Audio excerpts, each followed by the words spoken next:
Hello, I'm Bianca Cotton, host of Behind the Confident Smile. Thank you for being here. And I have special guest Auriel Banister. Welcome. Hi, thank you for having me. Thank you. We are going to be discussing living with an autoimmune disorder today. Heavy topic. Heavy topic. So before we get to you and your journey, when you were born and your parents brought you home, did they know what was happening within your body? They didn't. I think it's so funny. I love that question because I was, first of all, a premature baby. And my mom said, like, just in the nick of time, like, I was flying out. So I've been ready, to like get things started on this earth. But no, they had no idea that I was experiencing any type of like autoimmune symptoms, or they just didn't put it together. I think along the way, as we kind of discovered what was going on with me, things start making sense. Like I was sleeping all the time, or always had an upset stomach, or moody. These are symptoms of multiple autoimmune disorders and mental disorders.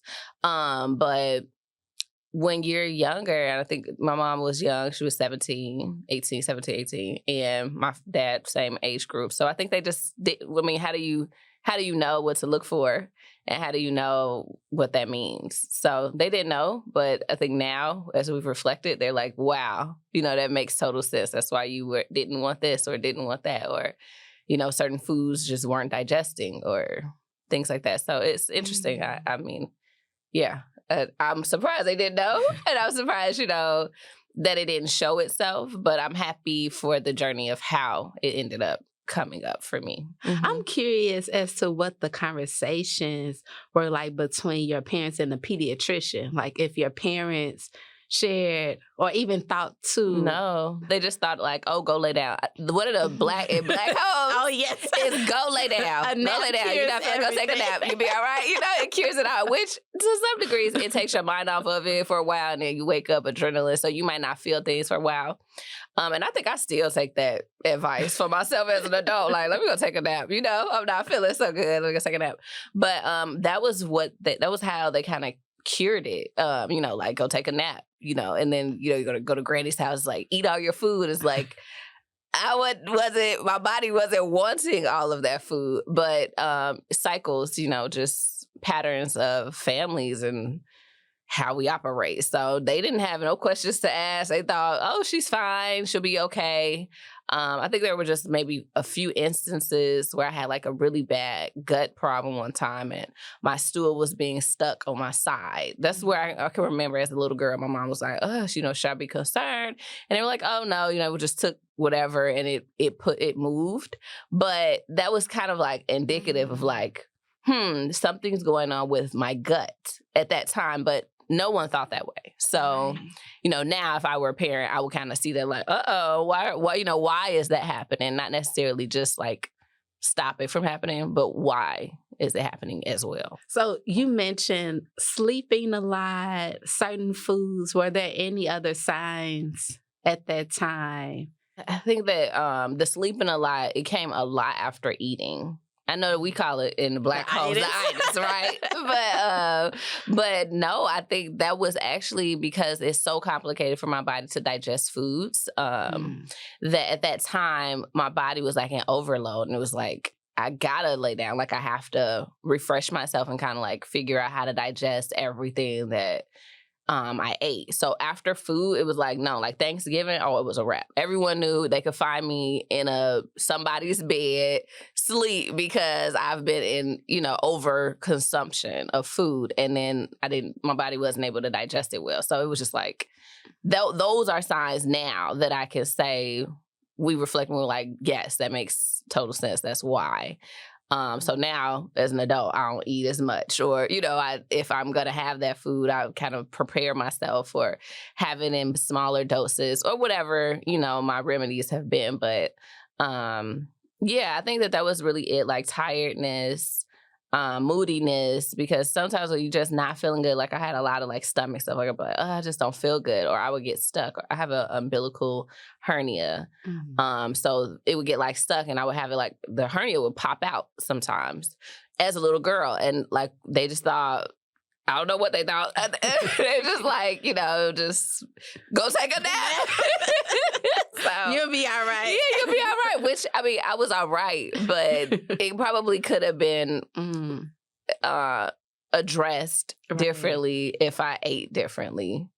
And didn't just like consider myself to be like everyone else, eat whatever everyone else eats. So what type of foods would put you in this sleepy state? The coma, macaroni and cheese, which I really like macaroni and cheese, especially our granny's macaroni and cheese.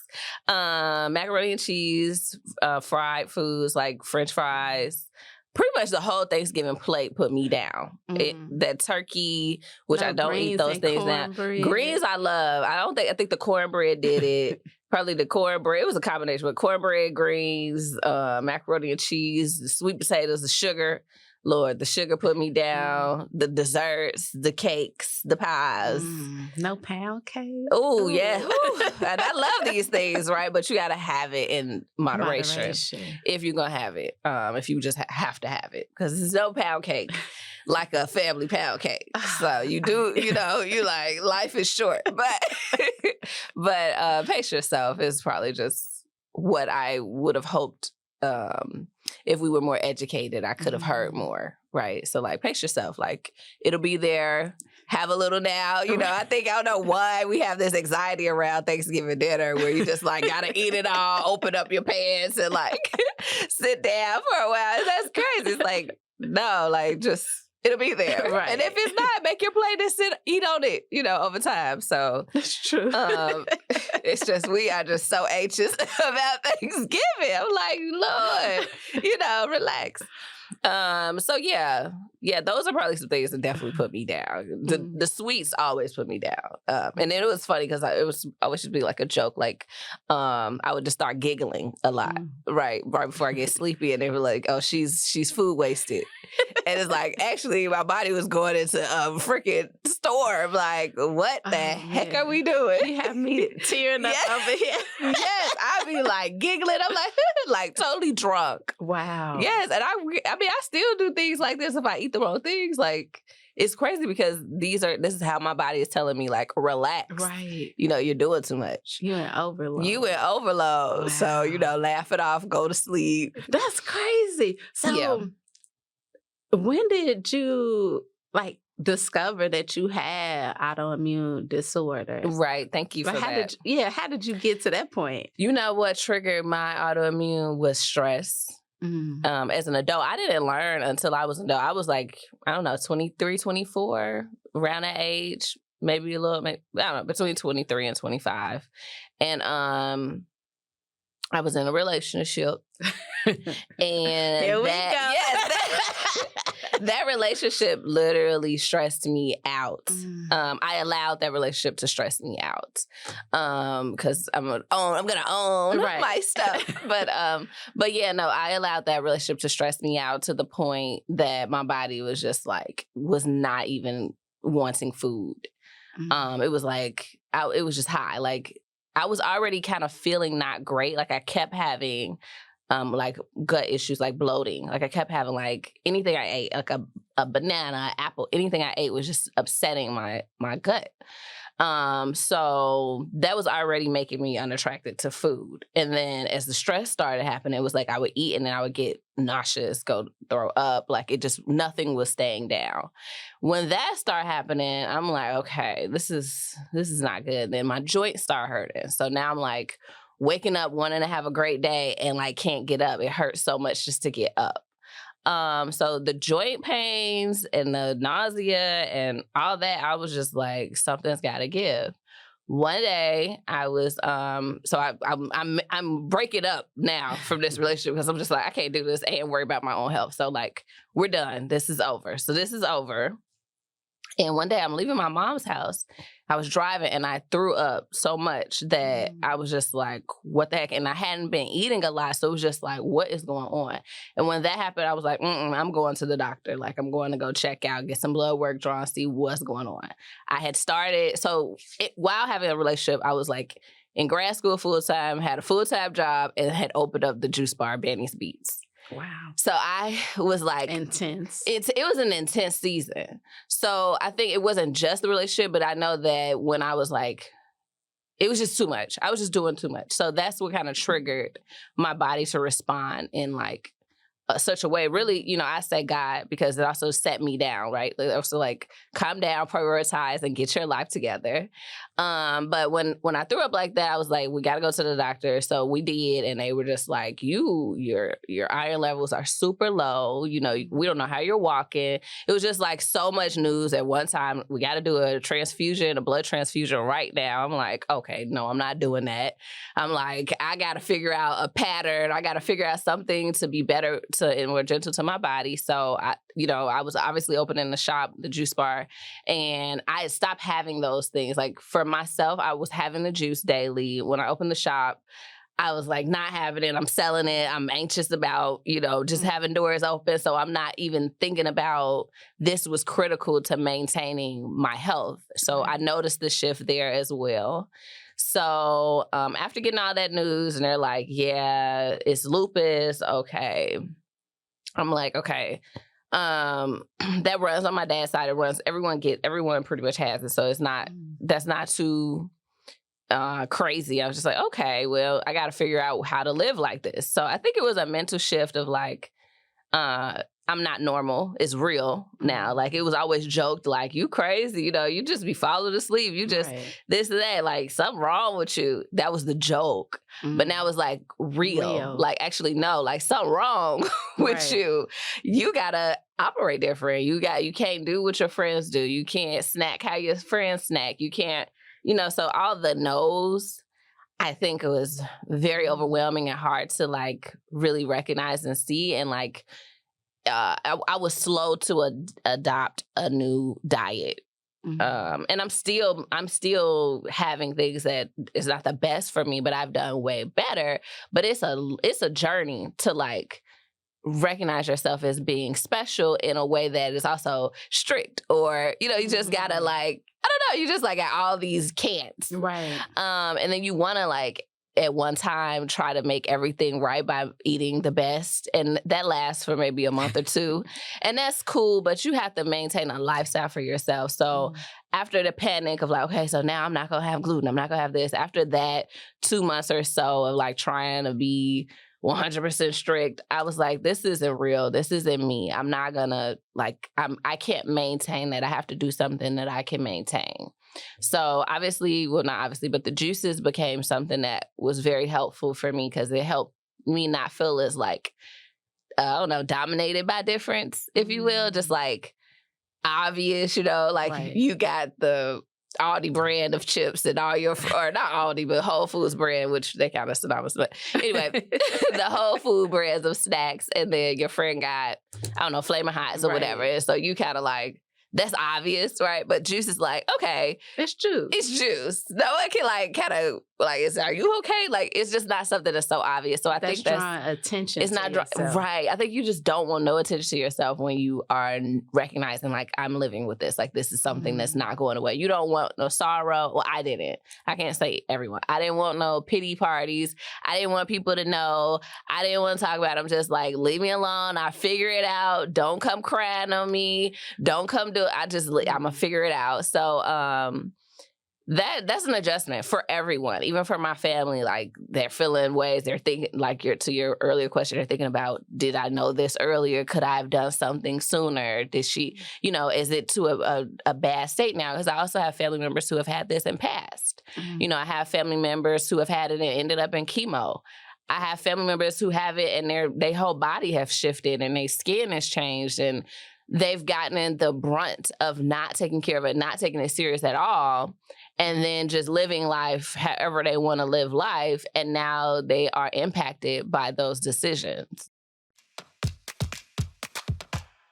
Tune in this Friday at 7:30 p.m. on Channel 19 for an inspiring conversation with Alex Sims-Jones. We take on clients that we think are going to bring impact to our community, impacting Black people. We care about impacting people of color. We care about liberal ideals.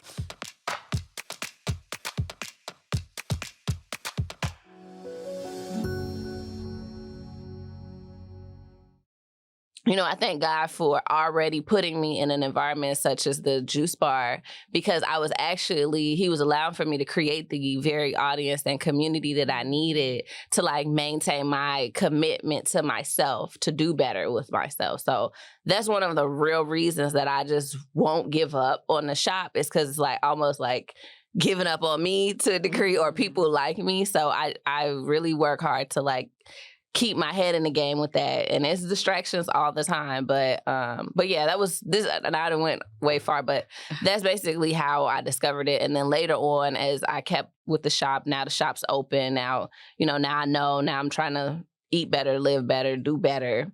And then I started having some more gut issues. So I had remedied the joint pains and things like that through actually beet juice and celery juice. Those two things really helped take that nausea and the joint pains away. But what was happening is also my iron kept being low, and then I wasn't able to digest certain foods. So I then discovered that I had Crohn's. So I'm like, okay.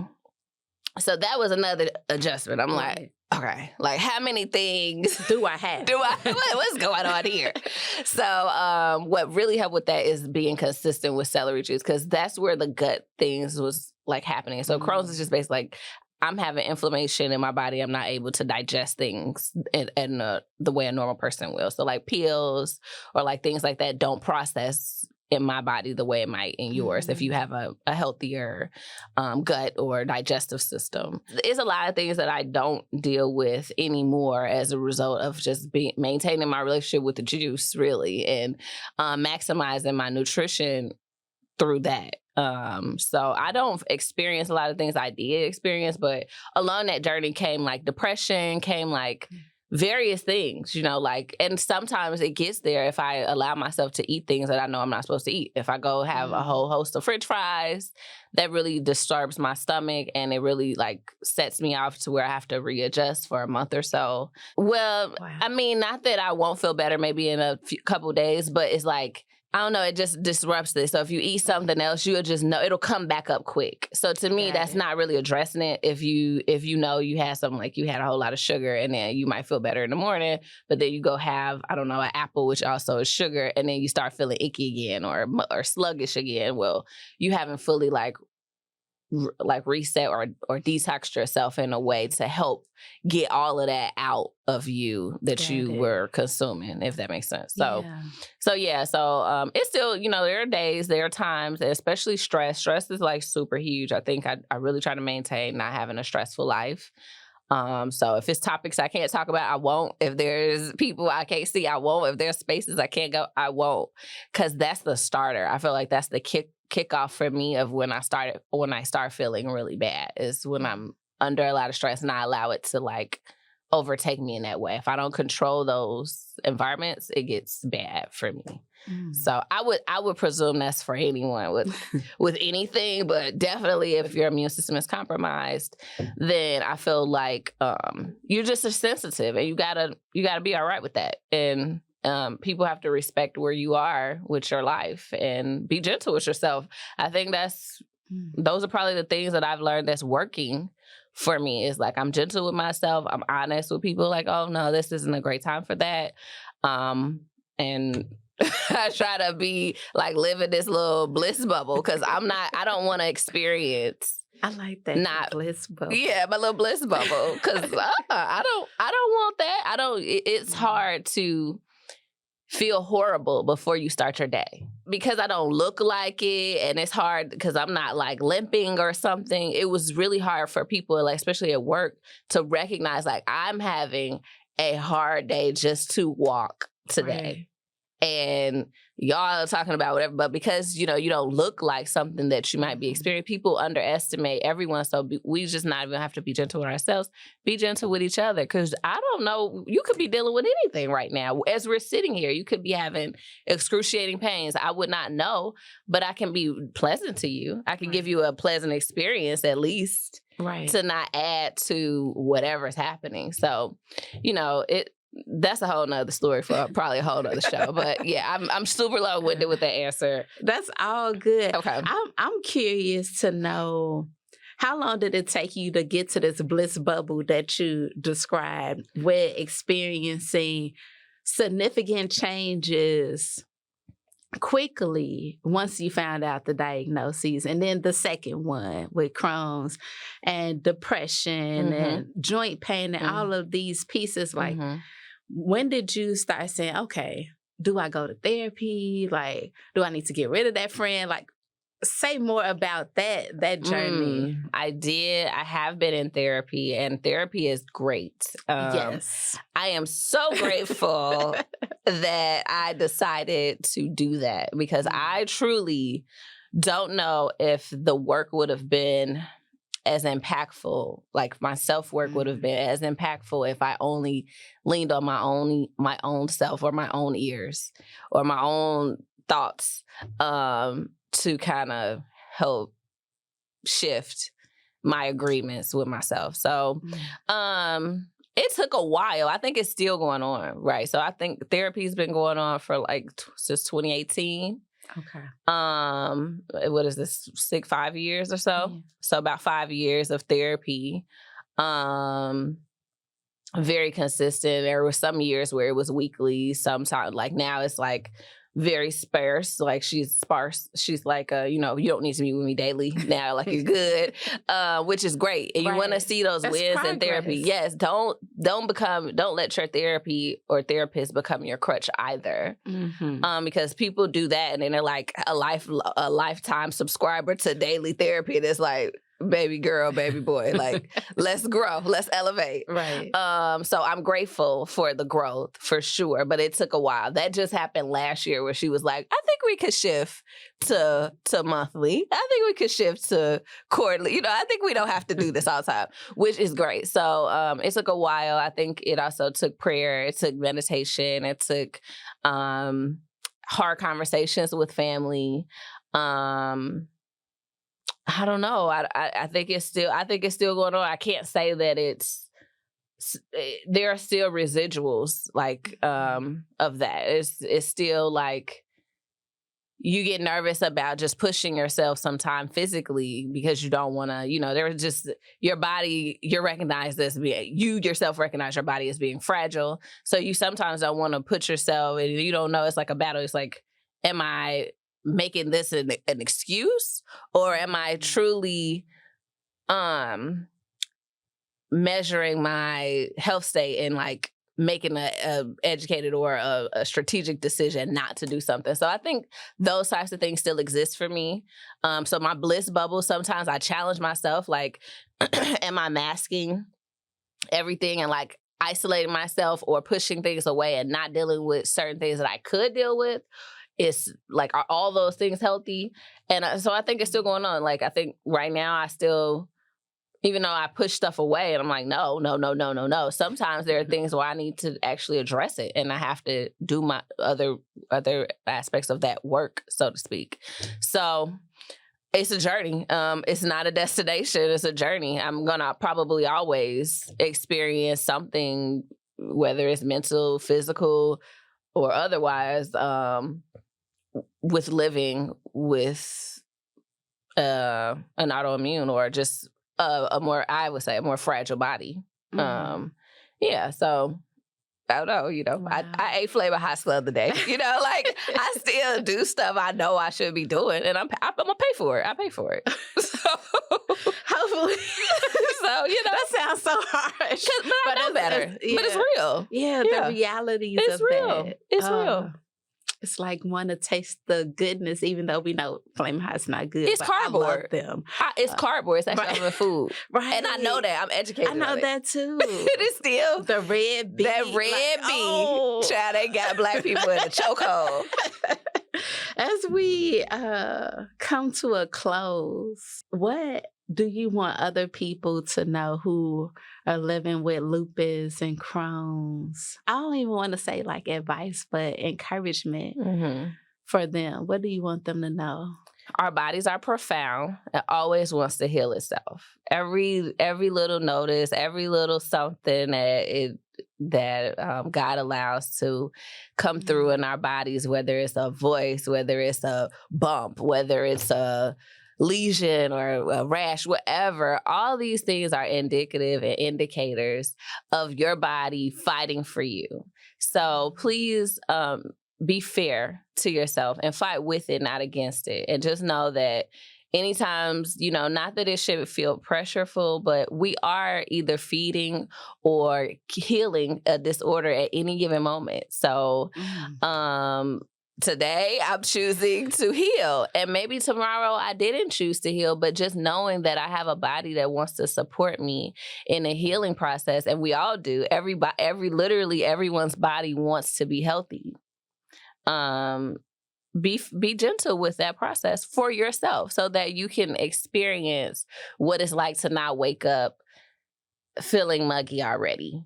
That was one of the best gifts of being in a better health state is not waking up already overwhelmed because of my physical body. Like before I thought about anything, just not having to feel that is the greatest gift because that's enjoyment. That's a more pleasant, I guess, and more purposeful feeling life. And not everything's resolvable, but just knowing that you can have a few days or a few hours where you don't have to endure certain pains or just distress from your body. So I guess I would just say to trust your body, trust what it's telling you, and not your cravings, but trust what it's telling you that you probably don't want to hear, that you don't want to address, but trust it as a gentle reminder, not a hindrance for you to live a full life. Yeah, and then be vulnerable and talk to your friends and family or loved ones, people that's close to you, and tell them you need help and tell them you're not feeling so good. And hopefully that helps yourself and them create boundaries as you address what's going on with yourself. Ari, thank you. Thank you. For sharing your journey with us For today. sure. Thanks for having me and thanks for allowing me to. Of course. Take care, everyone.